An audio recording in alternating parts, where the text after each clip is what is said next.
Hi, folks. Jack Spirko here, founder of the Regenerative Agriculture Group on Facebook, and best known, I guess, as the host of the Survival Podcast, permaculture teacher, etc. And I call myself an amateur aquaponics person. I'm not an expert on this, but I have been doing this for about 2 years, and I've tried to bring a perspective of about 10 years of permaculture to my walk through aquaponics. And I actually used to have pretty negative view of aquaponics myself. Well, not really negative, not the way some people seem to, but I didn't think it was for me, and I thought there were certain problems with it that don't exist, and I didn't really see the point in some ways of doing something like aquaponics. I figured it was something you had to fiddle with a lot, and I see a lot of misinformation, misunderstanding, some stuff just not quite right, some stuff absolutely factually wrong out there. And even though I'm about to be traveling for a week, I've decided to take about an hour on this weekend and respond to and Ask Me Anything. I know those are usually done on Reddit, but I'm more of an audio, video kind of guy, so I figured I'd answer them here. And I have a whole bunch of questions, about a page and a half of questions I want to go through, and I'll do my best with them.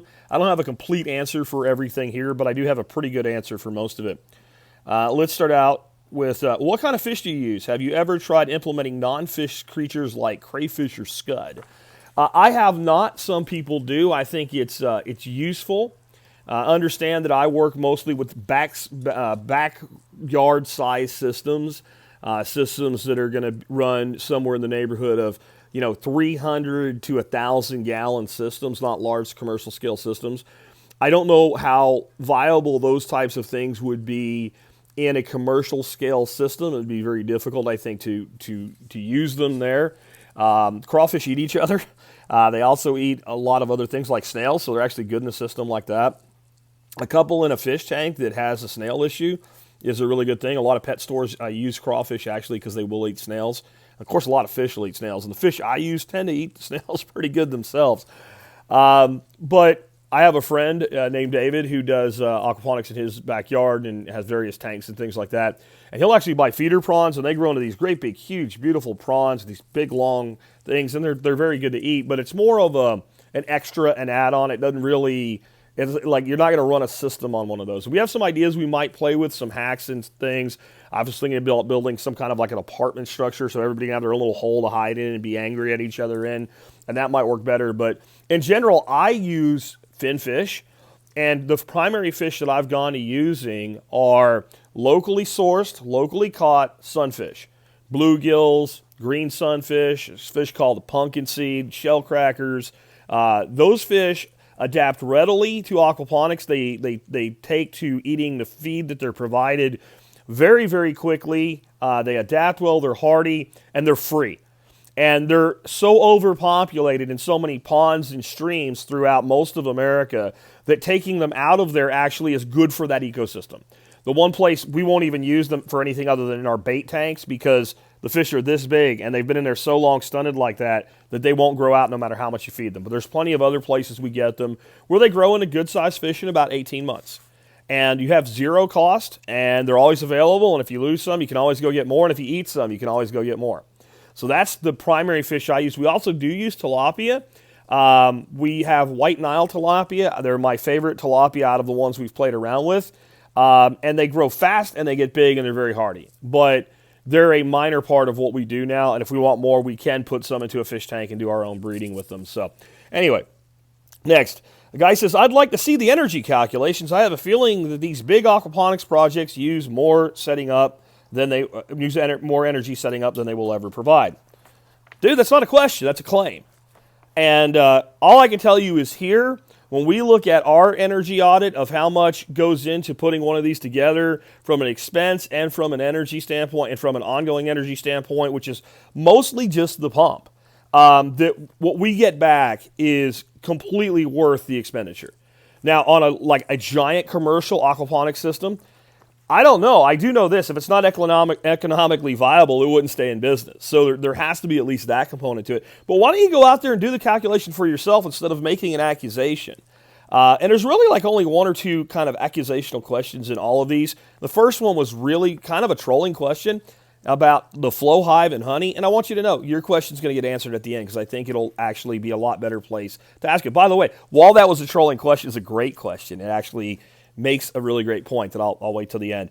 But in the end, there isn't that much of an energy input. There's systems that I've seen that are 2,000 square foot systems, and they're running on an 18-watt pump. Once we pump the water up, gravity does the work bringing it back. And so that water can basically be ping-ponged and rebounded for energy many, many times. There is, of course, how much energy went into the IBC? Well, how much energy went into the IBC is kind of irrelevant because the IBC is not a new IBC. Somebody made that for another industry. They used it. At the end of its life cycle, they sold it for next to nothing. We buy it and put it in the system.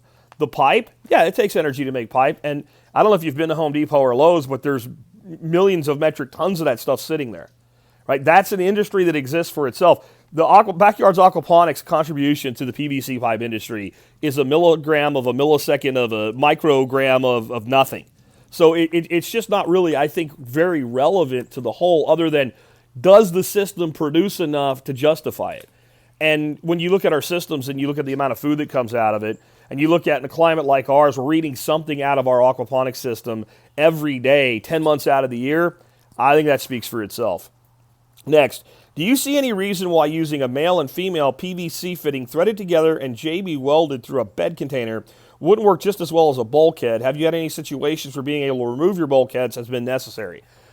We've had it where it's been necessary, and we've definitely had it where it's been nice. The one thing I love about our systems, and this is something that shocks a lot of people, is about 90% of the fittings and pipes in our systems are not glued.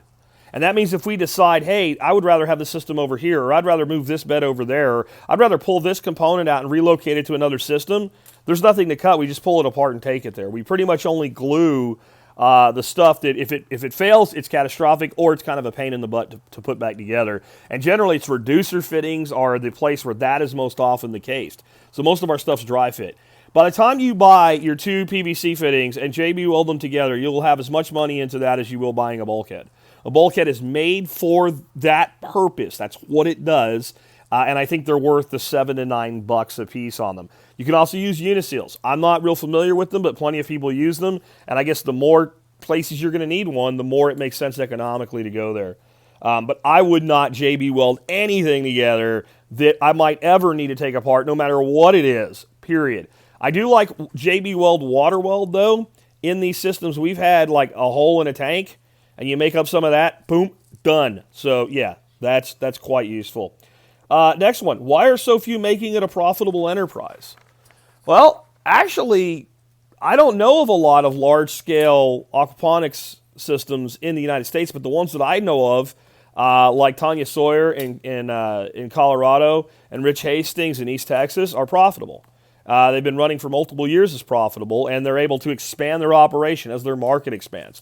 And they're able to adapt to their market so they don't over or underproduce.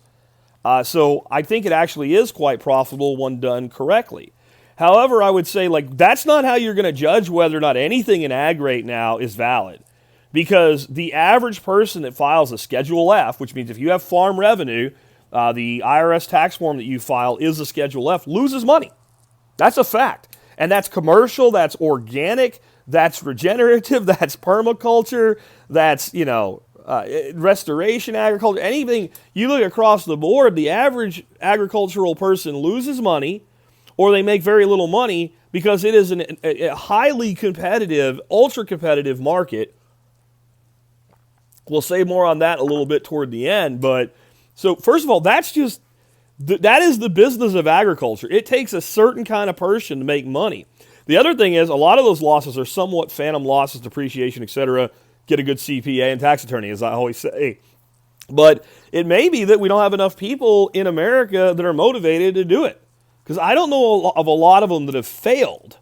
And when it comes to failures, if you want to see economic failure, look at permaculture farms. Look at organic farms. Look at the back to the land movement. There's massive failure there. And that's okay. It's going to take failure until people work out what to do to succeed. What I will say about that, though, is it's interesting to me that you have someone like Tanya or Rich making a go of it with aquaponics. They're growing very natural food. They're using organic feed for their fish. They're doing everything that you could ever want somebody doing aquaponics to do. And we have people like the monkeys flinging crap at them, like, oh, it's not good enough. You're not building soil, whatever. Okay, look, not everybody's going to build soil. They're doing a hell of a lot more than most of the people bitching about it. And yet they are making a profit. I even see this when people are growing in the ground. I see people complaining about what Curtis Stone and other spin farmers are doing. Well, you're using plastic blocker and you're not doing perennials. They're growing annuals, dummy. That's what you can't compare perennials and annuals. There's a huge market for annuals. Most of what people buy in stores for food that's vegetative is annuals. And annuals feed people fast. Perennials feed people long term. There's a place for both of them. But I've seen people bitch because Curtis Stone uses weed blocker and he tills the soil. And so whenever we do find somebody that's economically viable, people are like, oh, well, it could be better. It shouldn't do this. You shouldn't do that. And it's always the asshat that's not doing much of anything with a few exceptions. But I see plenty of profitable enterprises using aquaponics. And I think that's actually why some people are upset about it. If everybody did it went broke, there'd be nothing to bitch about, would there? How many mineral atoms do you use, like iron, chelate, potassium, etc.? I actually use two products. They're chelated forms of iron and zinc and calcium and magnesium. And I use those in everything that I do, not just aquaponics. But honestly, I haven't used any aquaponics in over a year. My systems, because of how they're set up, use very little of a mineral adjunct. I keep the chelated mineral products on the shelf. And if I see something like chlorosis in a plant or something, I'll treat that plant, either foliar, or if it's an aquaponics, in the water itself, or it's an aquaponics wicking bed, I can do a soil soak in my aquaponics systems. My aquaponics systems use a lot of soil. They build a lot of soil. They make a lot of compost. And this is, where I think some people get confused between hydroponics and aquaponics. And even when they say they know the difference, they don't know the difference. They think, well, aquaponics is hydroponics with fish. If you're trying to get somebody to understand that baseline definition, that's not bad. It's not bad at all, but it's not accurate. Because hydroponics uses, almost 100% of hydroponics I've seen are using no soil and no media. And if they're using any media, it's something like pea gravel with a trickle through. I've never seen a hydroponic system with an ebb and flow bed in it. I'm not saying it doesn't exist. I'm saying I've never seen it. And I've never seen a hydroponic system growing in soil because that's not hydroponics, right?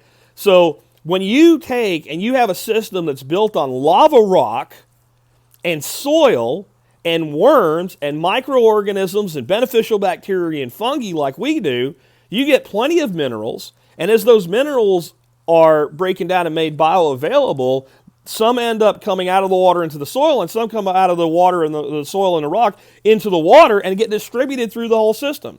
And if we do add something like iron chelate or something like that, when we add a little bit to the system, it goes everywhere. And that's why we can grow higher density. And we can produce a lot more in a few square feet than you will ever produce in a typical garden, even when we're doing it in soil, which is, again, what I do most of mine with. How do you get your wife on board with it? Make it look pretty. And if you look at some of my videos, some of our systems are very attractive. We build timber frame ponds that we call Miyagi's because they look like something from Karate Kid, Mr. Miyagi's backyard. And they're gorgeous. I can't see anybody objecting to that.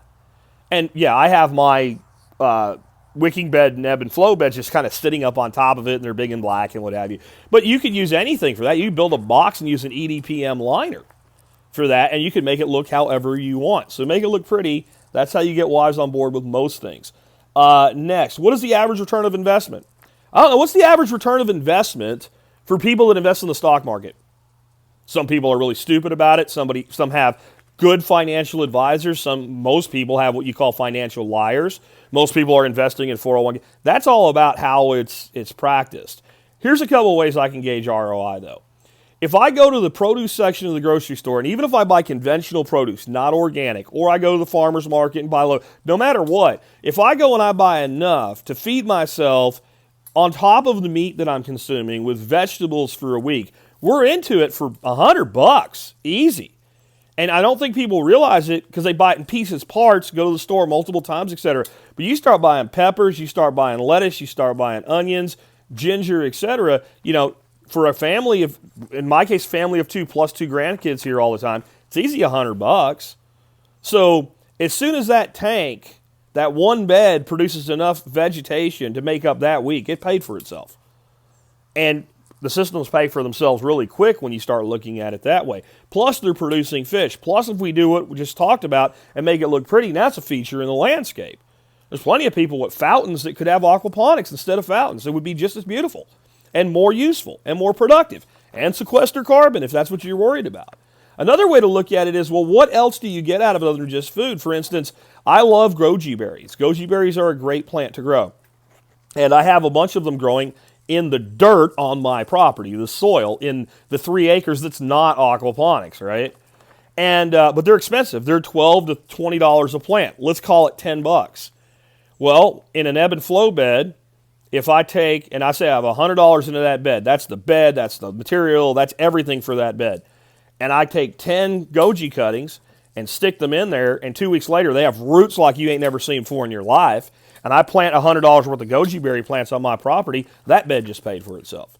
So how clever are you with obtaining your ROI? What if you take those plants, throw them in little pots, grow them out a bit, and sell them for $20 cash? What's your ROI now? Now, would I try to make a business out of that? No, I just want to pay for that component. Once that component's paid for, now everything it produces is ROI. That's called smart investing, by the way. That's how I look at it. Have you ever performed a brix test and compared fruit and vegetables grown in soil compared to water? I will try to not get irritated about this. I am so tired, though, of explaining that most of the stuff that I grow in aquaponics grows in soil. It actually grows in soil. The vast majority that doesn't grow in soil also doesn't grow in water. It grows in volcanic rock. Okay, now, gardeners all over the country are buying volcanic sand to put in their gardens. Farmers are buying volcanic sand and green sand and other amendments and rock dust to put on their organic farms. We're growing in it. We're growing in it. So, and then I don't think you understand the total biology of life. I've never done a brix test on anything that I grow. I look at the taste and the flavor and compare it to what you can buy, and when it blows that away, I'm content that I've done pretty good. I don't get highly scientific with this. I'm not reading reports and studies. I'm out actually doing this stuff, producing food and eating it and feed my family with it. And I think that's for the backyard producer, which is who I'm trying to encourage. I think that's a really good approach. It'd be interesting to do, though, and I'm totally open to it. It's not really been that important to me. It really hasn't. But compared to what is, I think we have to look at, so the totality of these systems. You're growing, again, in volcanic material and soil. The systems are lousy with worms. You pull back, we cap our wicking beds, our ebb and flow beds with expanded shale. So we do volcanic rock up to about 2 inches from the top, and then we do expanded shale for the last 2 inches. It makes it easy to plant. You pull that back, and it's just lousy with worms. Those worms are eating all of the excess fish weights the plant doesn't get to. If the fish are inactive because it's cold, we just throw some feed for the worms, whatever it may be, on the surface, and you come back the next day, it's gone. So you've got that going on. We've inoculated our soil beds with fungi, and to test them side by side, I would inoculate one bed, not the other. And the fungi we inoculated in one bed ended up in the other bed within 3 weeks because it went systemic through the whole system, through the water. We pull beans up out of our ebb and flow beds, and they're covered with nitrogen nodules from the bacteria. We didn't even introduce the bacteria. It just ended up there on its own. So it's not the sterile system that people think it is, comparing it to something like hydroponics. It really isn't. And even the big systems that are mostly doing deep water, those systems generally have ebb and flow in them because the people that are building them know what it does for the health of the total system on a variety of levels. Okay, next one. If you're doing wicking beds, is it still truly aquaponics?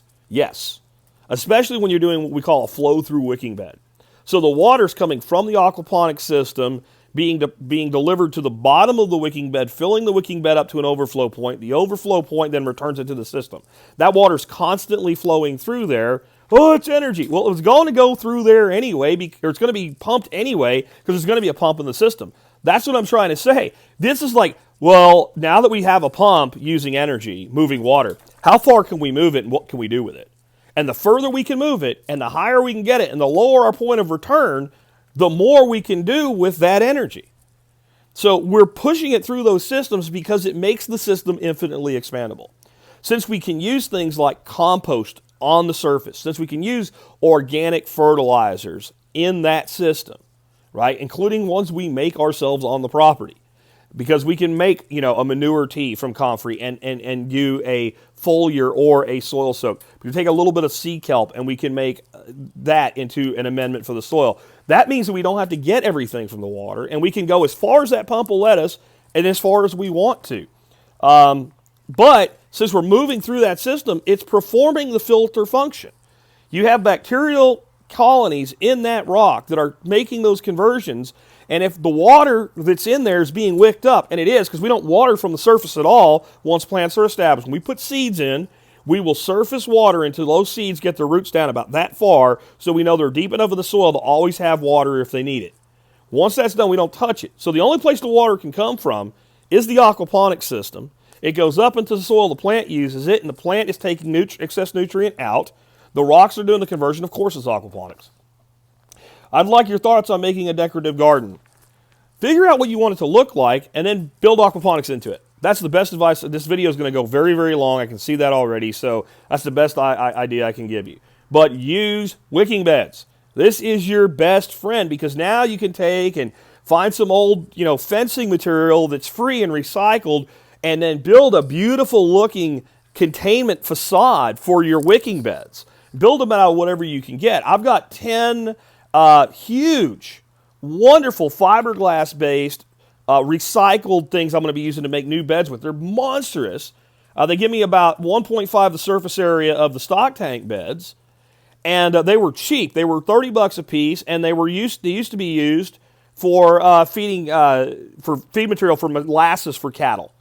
And apparently there's tons of them out there. Now we know to look for them. And that's the thing. You get started, then you find out what's available instead of waiting till everything's perfect. But those look ugly.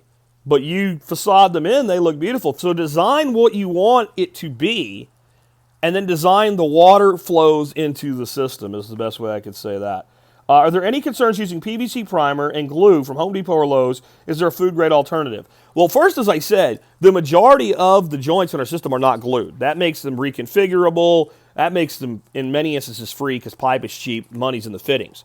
So if we have to repurpose a fitting, that is a cost. If we have to repurpose pipe, you cut it out and you only lose a little bit of it where it went into the fitting, and you could reuse pipe over and over and over again. But the reality is, if you have a house built in the last 25 years, you're probably drinking water that goes through pipes glued with the same glue anyway. You really are. And then the other side of this, Joseph pointed out, this glue is used in reef aquariums, saltwater reef aquariums. They are the most sensitive systems that anybody builds on an aquatics level. If you do one thing wrong with a reef aquarium, you crash the whole system. If it's not crashing a coral reef and saltwater fish aquarium, it's probably not worth worrying about. But the reality is there's very little leaching at all from PVC pipe into water. And the reason is because the way pipe works, any leaching generally off gas is outward. Oh, but it's destroying the planet. Listen, man, if you want to make a list of things that are destroying planet Earth, the PVC pipe being used by aquaponics, if it's having any contribution at all, it's going to be way down here, and there's a million things over it. And that pipe's probably going to exist anyway. Again, we're just not enough of a draw on that system. But no, you can use the PVC glue. It's just fine. I do try to make sure that I'm careful with what I'm doing with it so that it's not all over the inside of the pipes. That's just more likely to create clogs and stuff anyway. But understand what that glue really is. It's not really a glue in the way we think of a glue. It's not like Elmer's glue where you put two pieces of paper together and the glue itself is what's bonding the two pieces of paper. It's really a form of chemical welding. The primer actually softens the plastic, and then the glue actually causes the plastic to bond together. And that's why it's so effective. Once it's up and running, is it pretty durable? And what about backup parts, etc.? I can just say my systems are durable. Our biggest problem we ever had was in winter when we would get freezes, trying to keep from having bursted pipes and things like that. And that could be a real pain in the butt, I mean, honestly. What we did, we just figured out how to make the cores of our system resilient so they wouldn't freeze up. And then all of the stuff that we were pumping to, all we do is just shut the water off to it. So I closed two valves, for instance, in my greenhouse. I closed the supply and the return valve. In the return line, at the lowest point in it, we plumbed in a T and put another straight valve. We go there when we're draining that system, and since most of it's wicking beds, if there is any winter plants in there, they're not going to die because of this. The soil's still moist. We open that valve and that drains out the return side. Now there's nothing to freeze and nothing to break. We did try using a lot of different pumps before I settled on the Lanchez dirty water pump that I use now as my primary pump.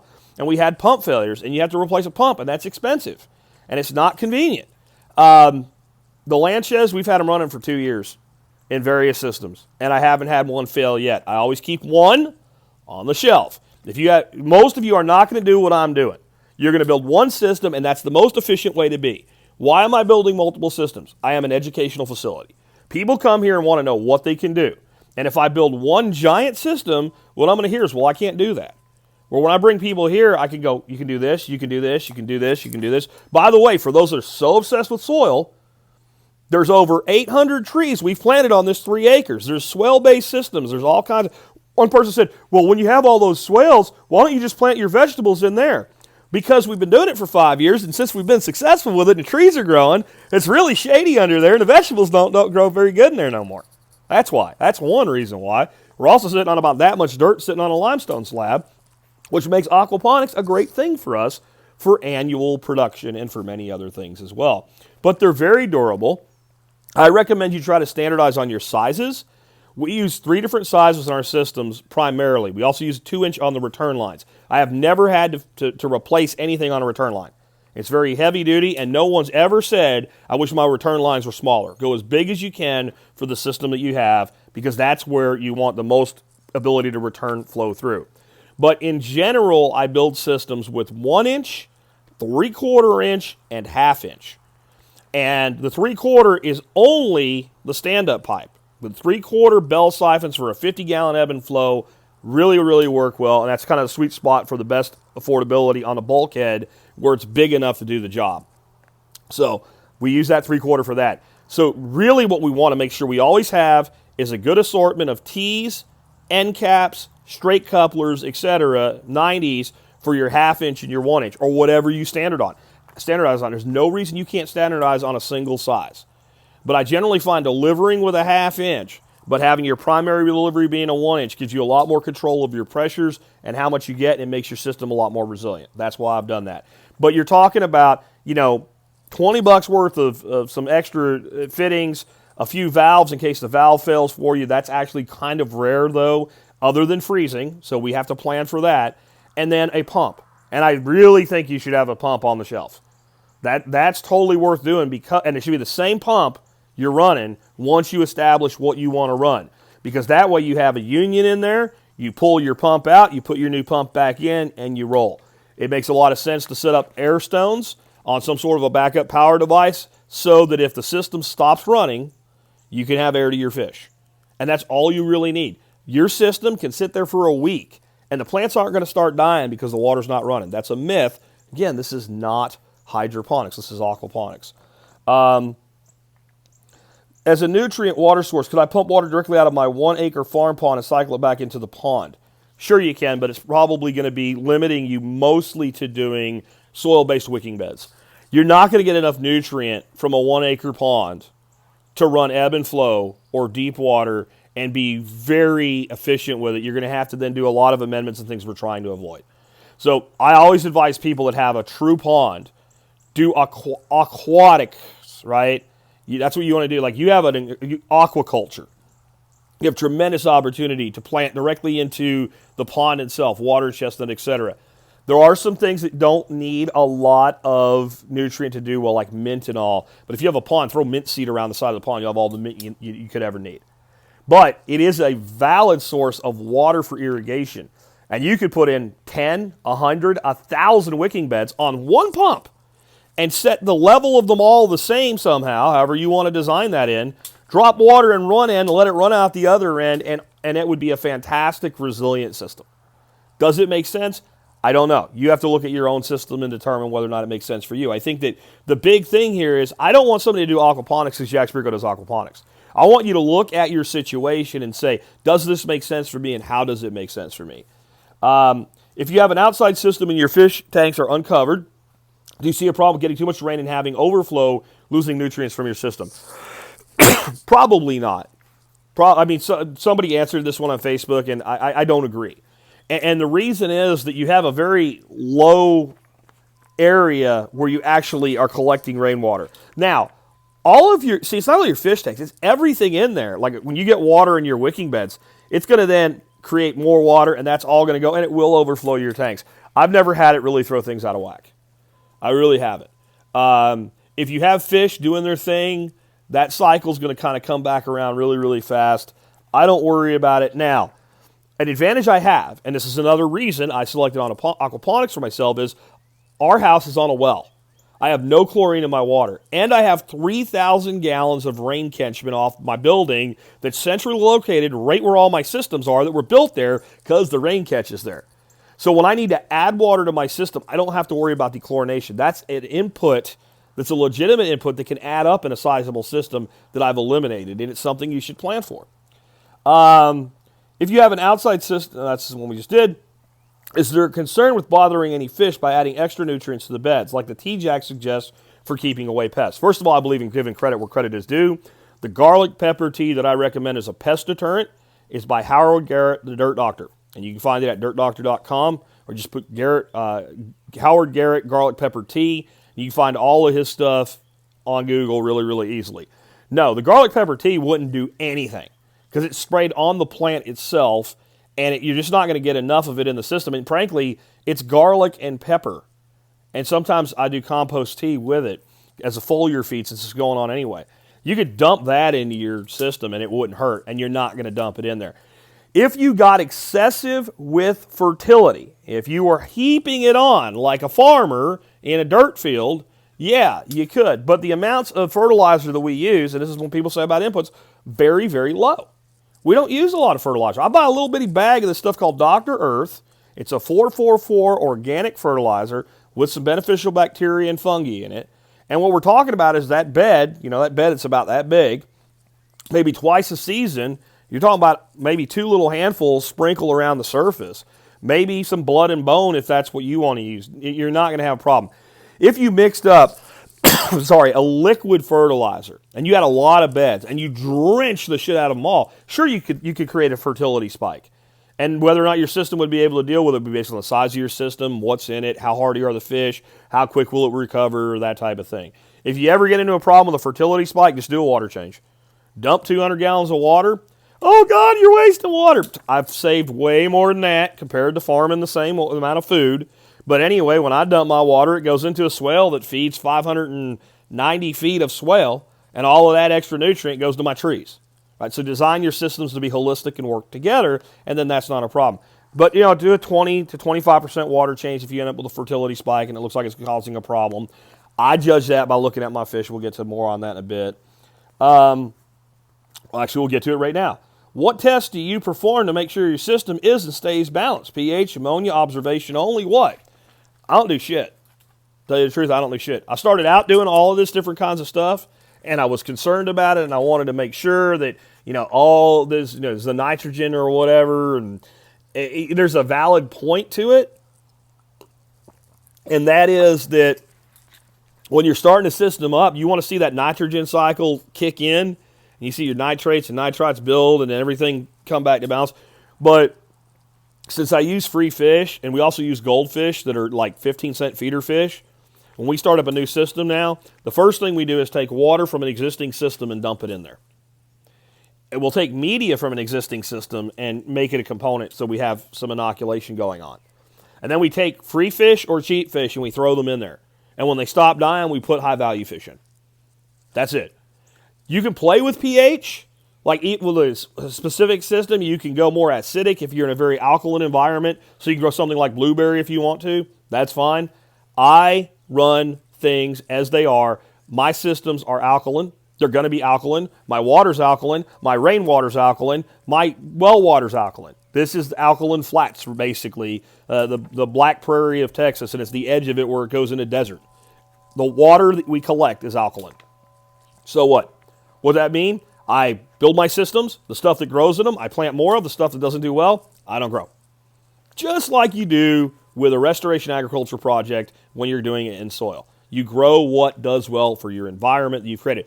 That said, we found we can grow things you would never grow here.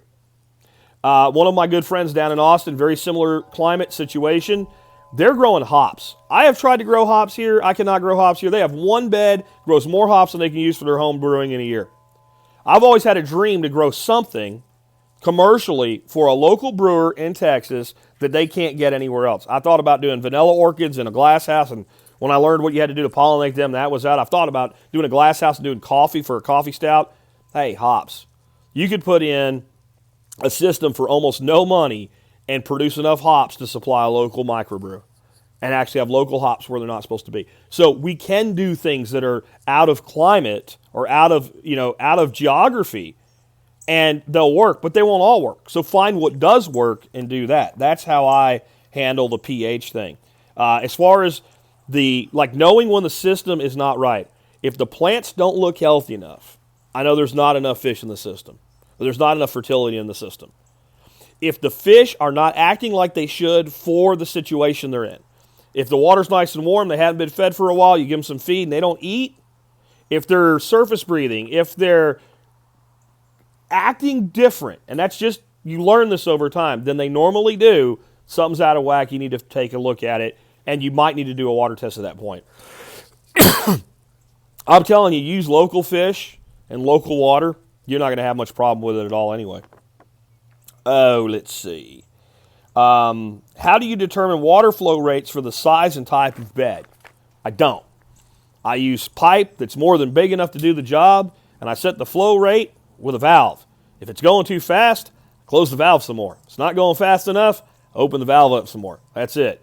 If you got into a really large-scale commercial system, you might want to sit down and do some engineering work and stuff like that and calculate flow rates and all, etc. But use the biggest return line you can, and don't worry about it at a backyard scale size. You're just not going to have a problem with it. If you had to start over, is there anything you would do differently? I realize you learn things and evolve, but just wondering this, knowing what you know right now.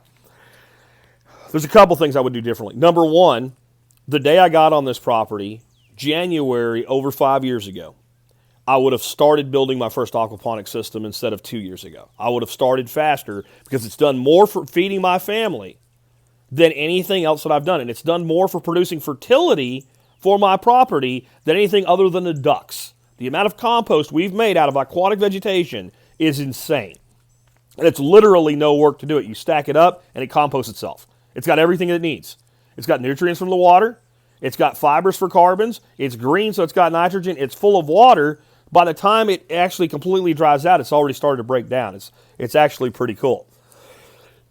Excuse me. The other thing is, and I might do this with a future system, I don't know.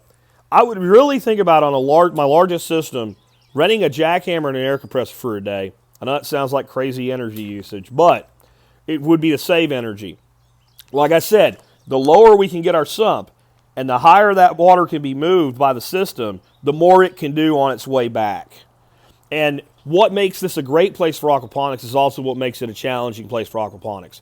Most of the places here, 4 to 6 inches, I hit slab rock. I don't mean chunks of rock. I mean slab, limestone, ancient ocean bed. That makes it very hard to grow any kind of annuals here at all with raised beds, even when you bring in material for it. It's getting better because of all the wonderful work we've done over 5 years. When we first got here, to put it this way, you couldn't get a dandelion to grow here. That's how bad it was. So aquaponics circumvents that. But you really do want a low sump. So I probably would jackhammer a hole somewhere for a sump, and that sump could operate dozens of systems from a single pump. Again, we are doing things not quite as efficiently as they could be by breaking it up into multiple systems, but that is for the student's benefit. And we're willing to take the expense and the additional work so that when someone comes here, they can look at 5 different systems and say, this is the one that's right for me. And I believe as educators, we have that level of responsibility for our students. What type of fish do you use? Do you incorporate any life other than fish? We kind of answered that in the beginning. But again, I want to reiterate, the best fish are the ones you can source locally. They're adapted to your climate. They don't die in the winter. You don't have to overwinter them. You don't have to do any of that crap. Primarily sunfish, and we're down doing bullhead catfish and channel catfish. Those are the 3. There are aquatic fish diseases, and certain fishes are more susceptible to them than others. If you're going to do catfish, I recommend for your larger systems, because there is a fish disease, every aquarium owner is familiar with it, called ick. And it's these little white spots. Your bluegills get those. As soon as the water temperature speeds up, maybe you add a little bit of copper to the system, a little bit of salt, it takes care of itself. They survive. You'll lose 1 out of 100 to ick as far as bluegills go, because they have thick scales. Catfish, it nukes them. When they die, if you didn't know what they had, it looks like somebody shot them with bird shot, like dust shot, all these little pits in them. It's a horrible thing for them. So if you're going to do catfish, you have to think a little bit more about that. It's better for your outdoor systems with larger scale systems, more of like an aquatic blend, which a lot of my stuff is. What food have you grown that you have found to be superior to conventional methods? See, I think this is a problem. I'm not looking for superior. I'm looking for it to work and grow for me so I can eat it.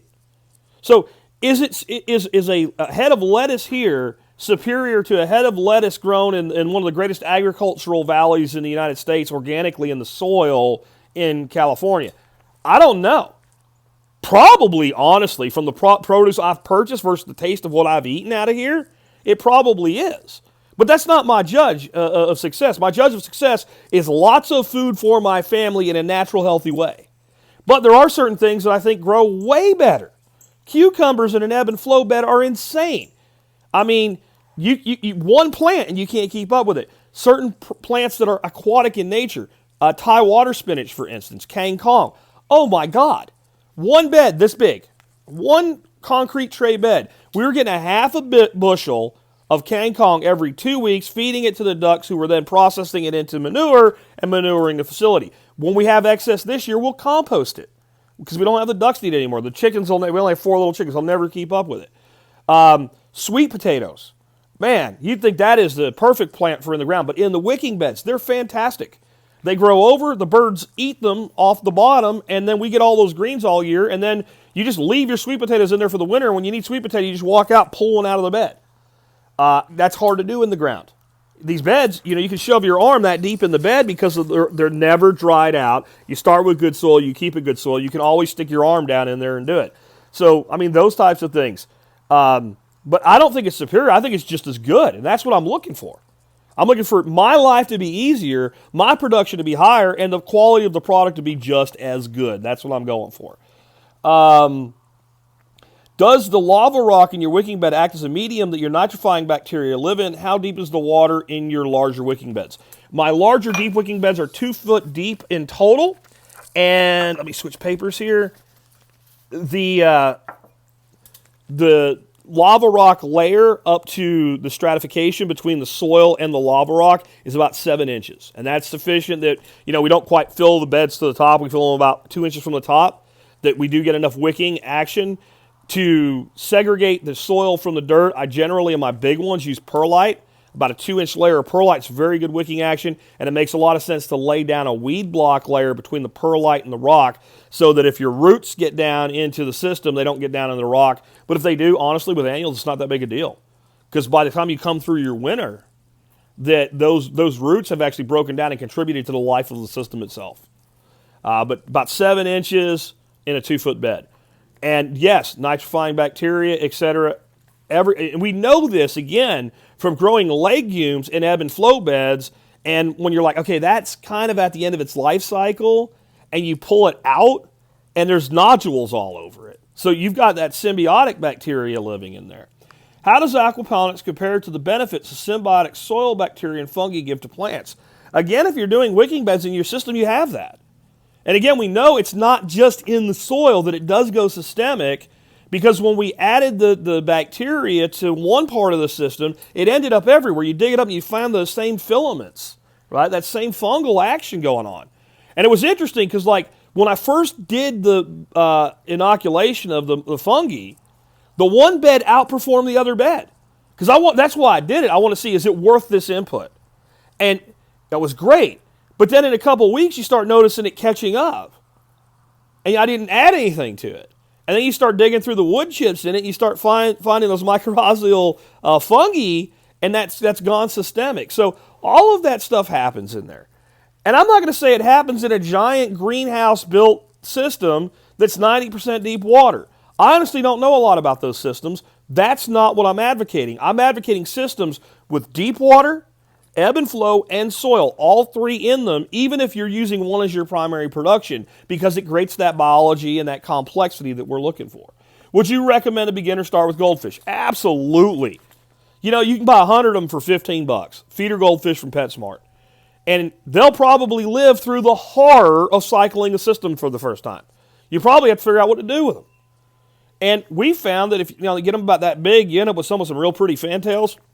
If you call them Asian heirloom carp and you put them on Craigslist for sale, you can get $20 to $50 for one, depending on what it looks like. You know, sell a couple of those, pay for your feed for your fish for a year. Because these are backyard systems, not commercial scale systems that I'm talking about anyway. But they're cheap, they survive, they grow into really great looking critters, and they cost a lot less than tilapia. I would also say if you have an easy access to sunfish, go get those. Go get those. If it's legal where you are, trap them, cast net them, catch them with hook and line. We do all three because it's legal here. Check your local legality, but you probably have somebody you know with a farm pond lousy with these things. Again, my caution is when you get to a pond and they're like all that big, you know, and there's millions of them in there, those fish will probably never grow out to sizable fish. They've biologically adapted to staying small if it's been that way for a long time. We have one deep water tank. We have full of about 200 of those. They're catfish bait when we go trot lining. That's making the system multifunctional. Is there a specific genus of worms for aquaponics? Going through some old episodes, it was said that worms need it moist, but too much they could drown. Well, in an aquaponics system, that ebb and flow bed is not going to drown your worms because it fills up, and they can be underwater for a while. They just can't stay there without the ability to get away. And then when it drops, they're going to get oxygen, and they're going to crawl around and eat, and they're going to be given lots of oxygen and lots of opportunity. Plus, think of how that bed fills. It doesn't fill like this. Boom, stay there, wait 15 minutes and drop. It slowly fills. So if your worms are uncomfortable with how wet it is, they'll come right up to just under the surface, and your water should not come across the top of the surface. Your water should come up to about an inch of the surface. That's plenty of room for those guys to hang out in, and they only got to hang out in there for a little bitty period of time, and boom, that water flushes out. It takes a long time to fill back up. In your soil-based beds, it doesn't matter because they find the place that they want to be. We use red wigglers, but I've also started using night crawlers. I started using night crawlers, and we didn't put any of them in there, and they showed up on their own. We found a great big 12-inch night crawler when we moved a bed to a new system, and we took all the material out of it, because a 50-gallon bed full of lava rock, you ain't moving it without creating one of your testicles hanging down to your ankles. I'm saying, they're heavy. They're heavier than you ever would think they would be. So we go ahead and wreck all that material out, and then we take a little bit of it to establish new systems with and put most of it back when we move that component. And that's very useful. We found really cool stuff in there. So I go freaking Walmart because they're the cheapest place I know to buy night crawlers and just get one 18-pack of worms per soil bed every time I put a new soil bed in, and I just dump them in there and let them do their own thing from there. Oh my God, it's from Walmart. Go dig them up in your yard then if you're going to bitch about that. I mean, that's seriously, some people you cannot please. I'm just telling you what we do, and I'm telling you that it works. And that makes a very healthy system, and I believe in biological diversity. And if you can find multiple kinds of night crawlers, whatever's, if you have something local that's a worm, put it in your system. Watch out for these things that are about that long, that look a lot like a worm, though, and they're really, really kind of tough. And they got a collar about that long on them. They're actually a worm parasite from China. And if those show up, you need to, whenever you see one, get rid of it. It doesn't belong here. I'm sorry. Oh my God, you're killing. Stop. All right. What trees work in a system? I don't know if that's a legitimate question or one of the troll questions. I'm really not sure. But I have seen mostly in tropics and subtropics things like papaya, mango, and banana grown in aquaponic systems. You absolutely can grow trees in an aquaponic system. There's no doubt about it. Citrus would do fantastic. What you would want are either really big ebb and flow beds, or you would more likely be better off with really big wicking beds. And there's a couple of ways we could do that. We can make them flow through, but since a tree grows tall, and that makes our delivery level kind of not really great, so we have all of this pressure available, all of this fluid available, all of this nutrient available. If we had a place where it made sense to have container trees, go ahead and take yourself an IBC, fill it up. I mean, Take compost, just fill it up and compost in it until it's full. Start out with a bed of rocks in the bottom of it. Put your pipes into it and put a float valve in it, like a flow master valve for a toilet. And then just plumb in a line from your system, and then instead of being a flow-through wicking bed, it's a static wicking bed. And whenever the water level drops, the pump pressure just fills it back up. And drops, fills it back up. I'm not going to do that. I don't think it makes a lot of sense. I want to grow high-value plantings that won't grow well in my soil in my aquaponics systems. And that's mostly annuals. And I was going to do perennials. It'd be things like blueberries and things like that. Small plants that make sense that you would grow as a perennial in a container. Trees, I think, grow best in the ground. But if you live in the subtropics or tropics, I've seen some pretty amazing things done. We have one place here that a friend of mine visited that had a great, huge greenhouse. And they had bananas in it. He said they had bananas like that big around. Not the bananas themselves, the trees. Huge, tall banana trees growing in these greenhouses. So that's another option if you really wanted to do it. I don't think that makes sense, but it can be done. Is there a way to use the water from a duck bath for aquaponics? I would not. I feel like Archer here from the comedy cartoon series. Do you want to kill your fish? Because that's how you kill your fish. That's way too much nitrogen. In a fishless system, you could basically do duckponics with it. If you took a certain amount of it each day into the system and somehow automated that, then you would need no fish, and you would basically be doing fishless aquaponics with duck manure. You'd have to really, I'm not sure. I don't advise it. I do have a friend down in Austin, the same person that's growing the hops. They're going to use water from their duck pond. That's a different story. And I don't know that they'll be doing fish with that. And Matt, you need to get in touch with me. Tell me what the hell you're doing. So, you got David looking over your back. If you were doing it wrong, he'd tell you. Do you do anything to encourage the beneficial microorganisms? As much diversity as possible in the system. Lava rock, soil, compost, organic fertilizers, fish, multiple species of fish, worms. That's primarily what we do. How important is water pH in the tanks? And do you test your waters that regulated by the plants? So that's a beautiful thing. Soil buffers pH. Lava rock buffers pH. Like I said before, I don't test my pH at all. I just don't. Specifically, what food do you grow in a flood and drain besides leafy greens?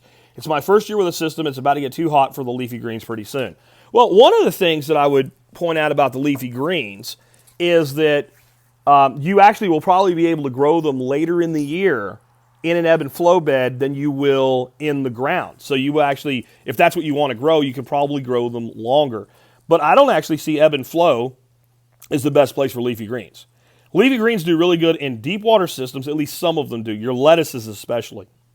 And that's why your large commercial operations tend to focus on lettuces in a deep water system. And they do that because it's fast turnover and it's profitable, so they can make enough money to stay in business, right? But ebb and flow is actually fantastic for tomatoes. It does a great job growing tomatoes. It will grow almost anything, and it will help you root plants to be planted elsewhere. I actually grow most of my leafy greens in my soil-based wicking beds. They do really, really well in there. Right now I got more than I can use. I'm feeding the chickens and making compost out of lettuce that we grew from a little seed. Relax, it's okay. So you're really only limited by, like, what do you want to grow and what are you willing to give up the space for? And my primary desire for my ebb and flow beds is they contribute to the health of the system as a biological filter. So I've had systems where in my ebb and flow bed I grow mint because it's there all year round. It never dies, and it's, even when it dies back in the cold, as soon as it's warm enough, it starts growing again from the roots beneath the rock. So that's my primary goal for them. But cucumber has been the thing that's like a plant on steroids. I mean, you just can't keep up with them. I had the whole greenhouse just shaded in from cucumber vine. We grow beans in them. You can grow anything you want in them, but they tend to work better for your smaller plants. Like somebody said, okra, you can do it if you want to, but man, you're going to end up with a really big plant. But wouldn't it be kind of cool to take a burgundy okra, do that in an ebb and flow bed, and plant a bunch of scarlet runner beans around it and let the scarlet runner beans go up to burgundy okra? That'd look pretty, wouldn't it? And that's what I'm saying. We can make these things look aesthetically pleasing, and therefore they serve that purpose and then produce food. So we have to think about these multiple functions. But my best results have been cucumbers, tomatoes, and peppers. doing really well in ebb and flow. And most of your commercial operations, they put in a significant amount of ebb and flow, and the primary crop that they grow is actually tomatoes. That brings us to our final question, Greg. So Greg said, thinking he's clever, and you are clever for me, Greg, thank you. Greg said, is aquaponics to farming what the flow hive is to beekeeping?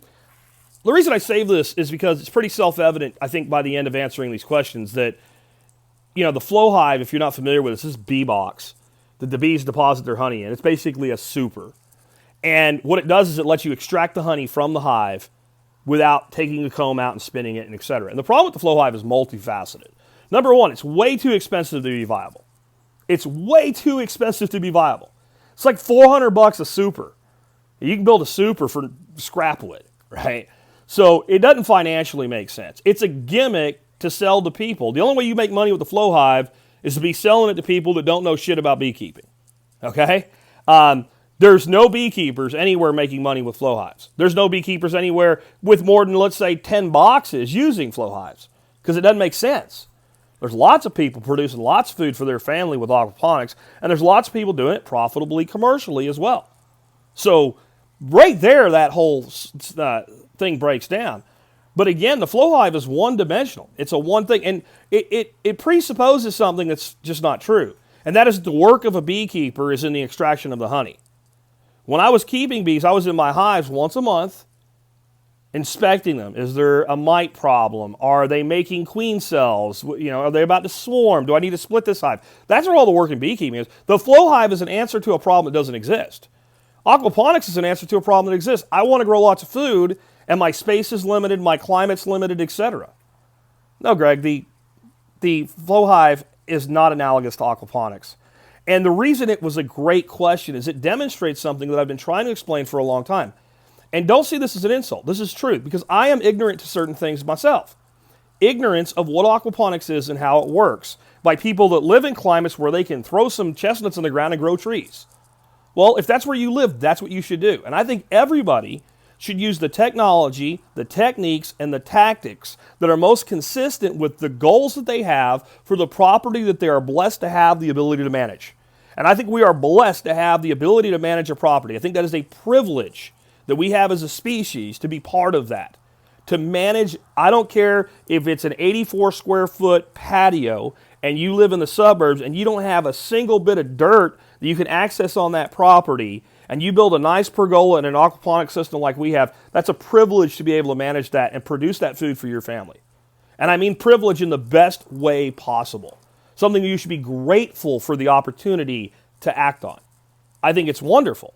And I think to understand this type of mentality and some of the nonsense going on in the world right now, we need to understand something, and that's the totality of what we're actually trying to do when it comes to producing food in a better way than industry is doing right now. And the first thing we should be is grateful for industry that's been keeping people alive for so long. We should understand the scope of what that means. So this is from a presentation I did 2 years ago, so these numbers have probably grown. It is absolute hard facts, and right there's a link I'll put in the video notes for you so you can go look at them. I didn't make these numbers up, but it's about supermarkets and their delivery of food in the United States.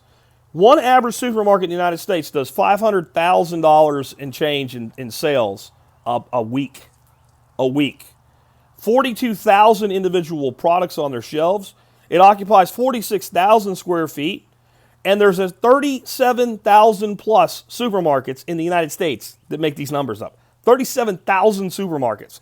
They employ 3.4 million people. Annual sales exceed $640 billion. That's 60% of the way to $1 trillion in supermarket sales a year. And they do this all and stay in business with a profit margin of 1.5%. So you might have noticed a few times my throat's gotten here where I've needed a drink during this 1 hour video. This cup, see it with the magic rainbow farting unicorn? Some people in the regen ag, permaculture, organic, restoration, etc. space, this is what you're looking for. You're looking for a unicorn that farts rainbows and makes everything perfect and saves the planet. Well, that doesn't exist.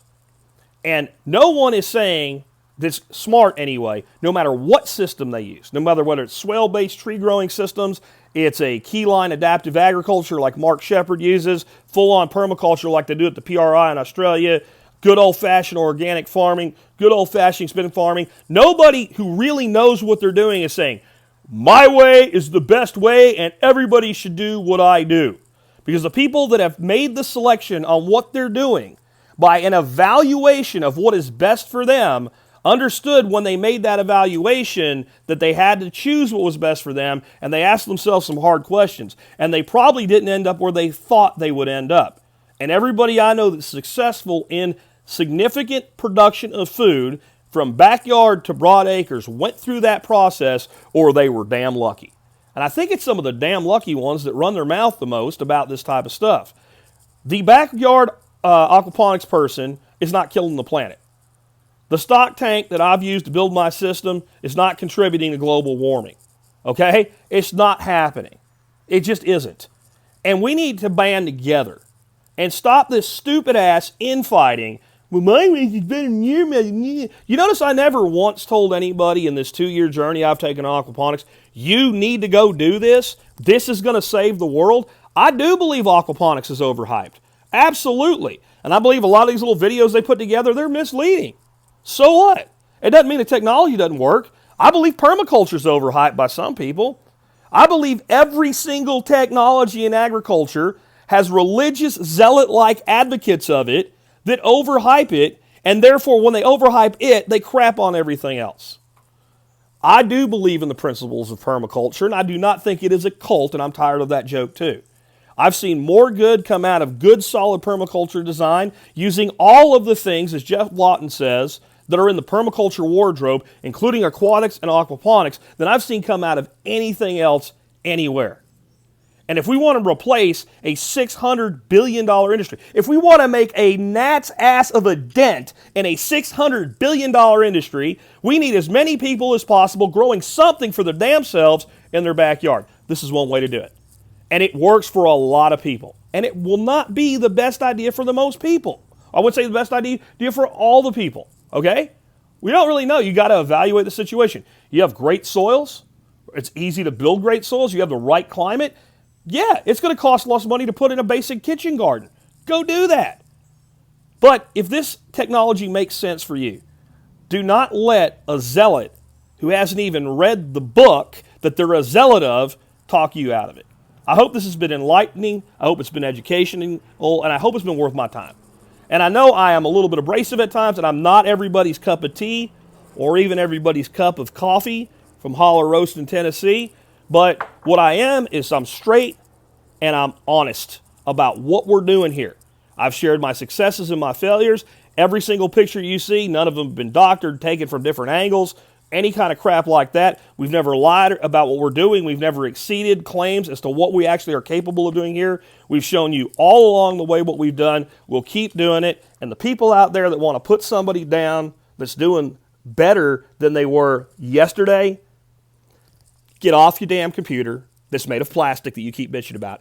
Get out in the field, put your hands in the soil, put your hands in the aquaponics bed, put it somewhere and get something done. If you have time to bitch about other people not doing good enough, you probably ain't doing jack diddly squat yourself. It's been Jack Spirko. Hope you've enjoyed this video.